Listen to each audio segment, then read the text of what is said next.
What is up, everybody? Welcome back to the Debbie Rye YouTube channel. I'm back, Christian's back, and you know what that means. We're doing another this or that. We're going to be looking at ADP and who would we rather draft. And today we're going to be looking at rookie drafts. So I know there's plenty of people out there that are still drafting their rookie drafts and taking it out. So we're going to be looking at two wide receivers today. We're looking at Jordan Addison, Quentin Johnston, and who would we rather have? Where is their scheme fit? And hey, who the hell are we drafting in our draft? So hang out until the intro is going. Hit that like and subscribe button, and I'll see you guys on the other side.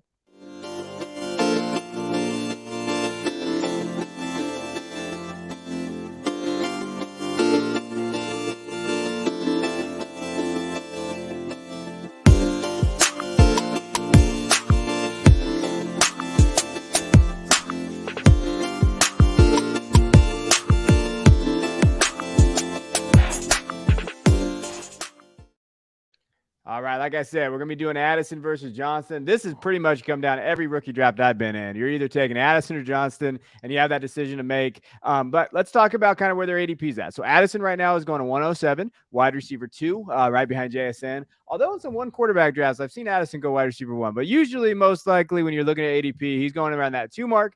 Quentin Johnston is going right behind him at 108 and wide receiver 3 in super flex leagues. And if you wanted to flip it in the one quarterback, essentially that, they're 104, 105. And that's where you're looking at both of these guys. Now, when we're going over to their college production, just to kind of give you guys an idea of what they did in college, Jordan Addison, he started his career off at Pitt, and then he went to USC, and you can see that in his college profile there. His sophomore year was one of the most productive kind of seasons that we've seen from a wide receiver. 1,500 yards, 17 touchdowns, Blitnikoff Award winner, wide receiver winner. And also the one thing to know about Addison, and the thing I love about Addison, is that he was actually a quarterback hybrid in high school. So when he got to Pitt his freshman year, he was very raw at the position, and he just kind of learned, and he grinded it out, and he kind of developed into that receiver that you saw his sophomore year. He transferred to USC, a little banged up last year, didn't necessarily have the numbers in that offense that didn't just highlight him. And then the other thing, he got Kenny Pickett drafted, which in the first round, which is something that you have to just, you gotta know that's a pretty big deal in terms of what he was able to do for Pickett's profile. But that's Addison's college production and what he looked like. And Christian's going to talk about his guy, Quentin Johnston. Yeah, so Quentin Johnston's kind of the inverse, right? So we saw a natural progression of production for Quentin Johnston. 22 receptions, less than 500 yards as a freshman.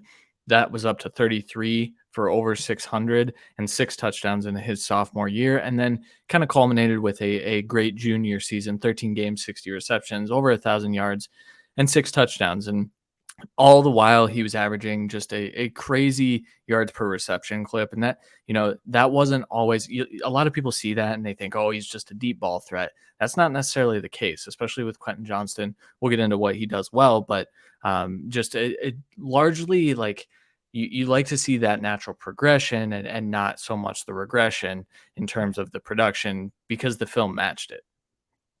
Yeah, I'm not over the whole beating Michigan's ass in the playoff either. But yes, he did. He came out of there, and people didn't know this. Like, he really was off to a slow start last year, and he came on strong, and people were really concerned about him. Now let's dive into Addison. So I'm gonna talk a little bit about Addison, where he went. So obviously, scouting wise, round 1, pick 23 to the Vikings, right? So when we're looking at it just as a receiver, the thing that probably stands out to Addison the most, I think that he's very polished. So when you watch him play, he's very good route runner in terms of kind of getting open at times. I think he can struggle against bigger players, and that's the BMI thing. But overall, like, he can kind of get open creates from that slot. And again, I think he does have the speed to win vertically. 4.49 is not anything to sneeze at. It's good. And I think when you look at where he got drafted, so when we're talking about like, hey, a landing spot that's good, I think he was one of those guys that we were hoping that he got into like an alpha role next to him. Well, the most alpha you could get is Justin Jefferson in the NFL, and he's there. And I think the big key for the Vikings, they got rid of Thielen. Addison seems like he's going to kind of slot right into that slot. And with Thielen gone, he's in that slot, and I think he can play on the outside as well. I know that in the Vikings offense, they utilize that 3 wide receiver sets a lot. So you're going to see KJ Osborne there with Addison Jefferson, but I think Addison really fills a need for them at that slot position. I think that he could probably lead him in slot snaps again, or he can play on the outside too with Osborne. They can kind of O'Connell's really good at getting those guys kind of inside out. And so you're going to see that. And I think there's a reason why they went and got Addison. I think that they see a lot in him in terms of what he can replace with Thielen. And again, with Jefferson there, I think the biggest thing is like he's going to get a lot of one-on-one opportunities. It's going to open him up to be able to create that separation and be there. And I know in the rookie guide for Football Guys, we comped him Devonta Smith, and he already does that with AJ Brown. And you saw what he did when his alpha was next to him. And that's kind of, I think, what people are excited about. I think the one thing that, I hesitate with a little bit with Addison is that his quarterback situation. He's got Kirk Cousins there for this year. We've seen Kirk. He's been a fine fantasy quarterback, and he's been able to sustain two quarterbacks. But moving forward in a dynasty outlook, where this is a dynasty draft, what does that quarterback situation look like after next year or the following year? And we've seen these quarterbacks, and again, if it's a poor quarterback, if it's a down quarterback, that's, they're going to pepper Jefferson. Will Addison get kind of screwed there? I think that is the question that you have to look for in dynasty. I think that's the one thing holding him back a little bit. And he did have some drops and some other stuff kind of in his profile. But I think that's my biggest concern from a dynasty outlook is what is that offense going to look like without Cousins there, and who's their quarterback going to be? Yeah. And it's especially tough when they're going to be too good to go get a Caleb Williams or a Drake May next year.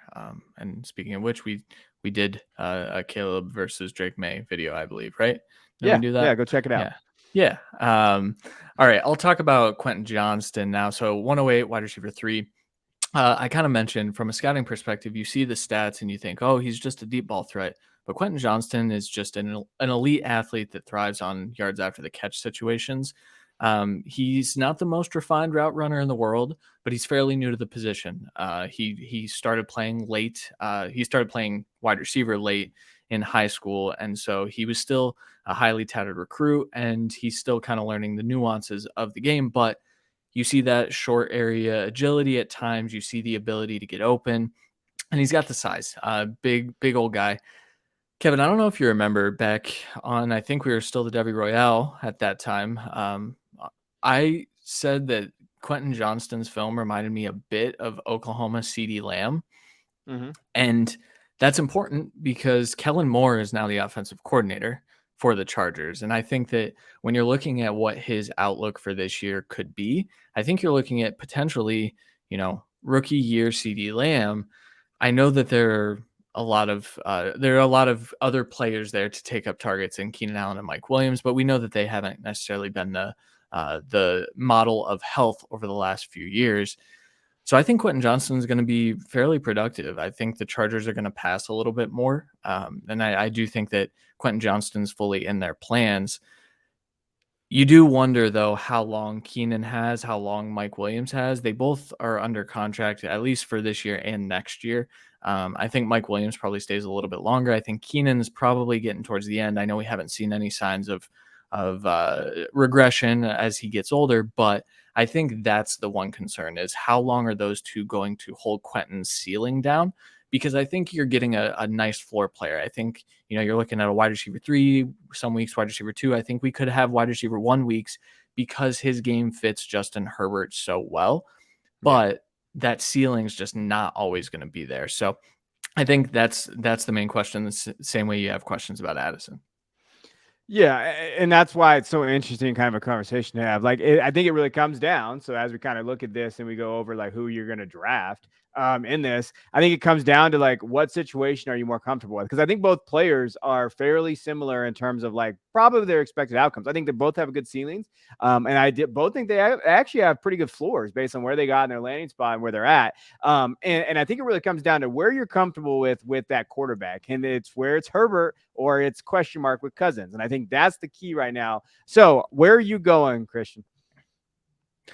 I lean Quentin Johnston, and this stems back to I've had Quentin Johnston ahead of Jordan Addison in my rankings for a very long time, and then the landing spot with Justin Herbert is almost perfect. Yeah. I do think I said Quentin Johnston's not just a deep ball player, but I think that he can win down the field too, and I think that his size and speed, if they kind of coach him up on his catch point stuff, I think you're looking at a guy that can stretch the field for a guy like Herbert who can throw the ball 70 yards.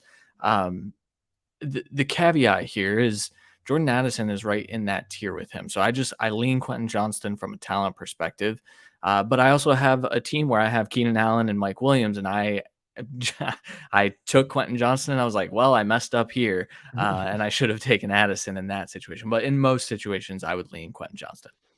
Yeah. Okay. You're going to be a little shocked by this, but I kind of had the receipts to do it because I'm in a league with you, and I was one pick ahead of you, and I took Quentin Johnston off the board. So I'm actually, and I did it kind of just to bother you, but I also I'm in the lean Quentin Johnston here. I don't think that there's a huge now. Addison's good, so if you take Addison, I don't think you have anything necessary to worry about. I think that he's going to have a fine floor and everything there. I just can't get past Herbert and Johnston together. And it's a perfect fit into both skill sets for both players. Like when you're looking at both of these guys, he's exactly what he needs. Herbert's exactly what Johnston needed, and Johnston is exactly what Herbert needs. A younger version that I think can be better than Mike Williams, and I think they can figure out Keenan Allen's role later. I think Johnston was perfect fit here, and especially in an offense that's going to throw the ball a ton and is going to have to in that division too. Like I think when you look at the division overall and the landscape there, I think that's something to note. Like they're going to have to move it a lot, and they're going to have to pass a lot in that division when you're competing against Mahomes.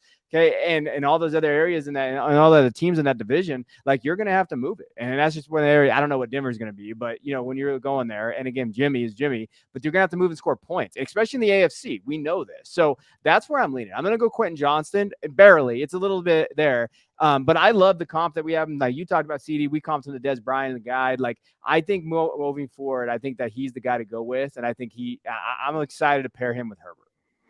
Yeah, and if you need any further evidence, Joshua Palmer wound up as the wide receiver 38 last year, and he is significantly worse than Quentin Johnston, and Johnston steps right into that number 3 wide receiver role. So I think you can, when we talk about what the floor could be, I think we're looking at that. On the other side of things, Adam Thielen at age 58, not true, but he was wide receiver 31 last year. So I think you're looking at solid floors for both players. And to me, I think Addison is more of a 2023 play. Like if you draft him, you're like, oh, I know he'll probably get a little bit more production this year. Johnson to me is the more dynasty play, 2 to 3 years out. He's with Herbert. I know he's tied there, and that's kind of and I really don't think Allen and Mike Williams are going to finish the season out like without missing a few games. Like those guys, we've seen it before. Allen missed his hamstring last year. Mike Williams is always out because he can't fall. He needs to go to Tua's doctor and Tua and everything, go figure out how to fall. Like that's what Mike Williams got to do. But all right, so that's where we're going. We're going Quentin Johnston here. Let us know in the comments. I know we had a lot on the last video, like, hey, decisions that you're trying to make and ideas that you're trying to figure out and draft questions. Drop them in the comments. We'll respond. We're always here for you guys. So we'll appreciate you guys. We'll check you guys in the next video.